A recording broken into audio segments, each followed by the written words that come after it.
There just was a study that 95% of organizations don't get anything out of their AI pilot projects. There's one thing. They don't ask small organizations like you and me are in. They ask the Fortune 500 and they ask the CEOs that frankly don't do anything with AI and they are like behind on the topic.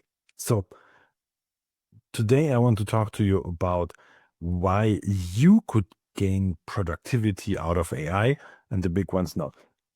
Welcome to another episode of AI and the 99%, the podcast for the people who do the real work in our economy.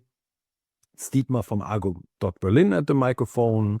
And don't forget to subscribe by hitting your subscriber button on your podcast app or on YouTube or wherever you listen to the show. Would love to have you back in the next show. But coming to the topic.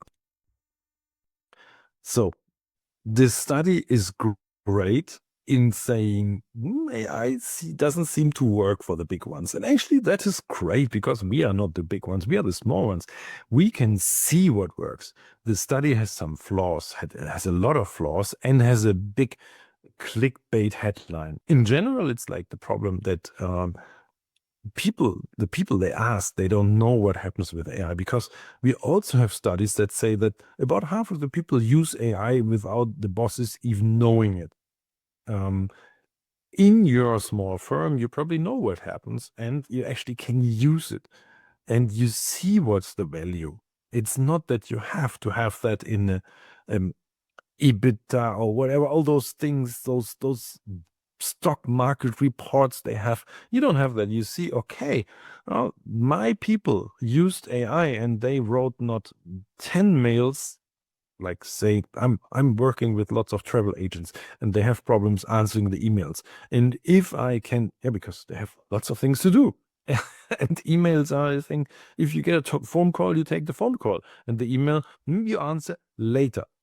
So if you have an AI agent, AI program helping you answering the email, and you have 20 minutes a day to answering emails, and you can, instead of answering 10 emails, answer 20 emails, you might get a significant boost in your business. You get more people traveling with you. So this is kind of easy to measure and you see it. The big ones, they don't see it. So you have an insight the others don't have. Use AI, see what happens, because you can talk to your people.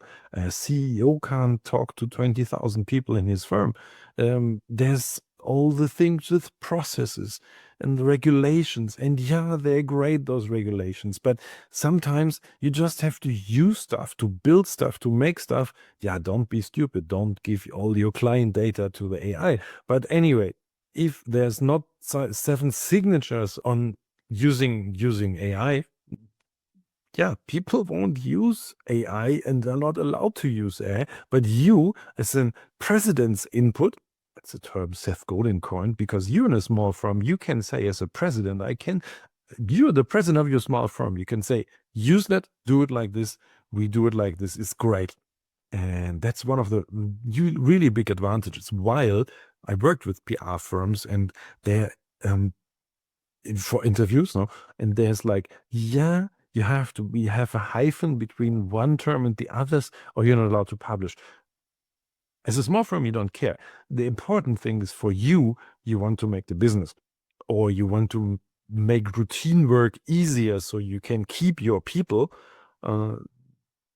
If they get bored, if they are overwhelmed with work because they just started or something, this is not good for you. They will leave, because the big firms always can pay more money, but in the end, they are so restricted. So use your ability as a small firm to show how productivity goes up.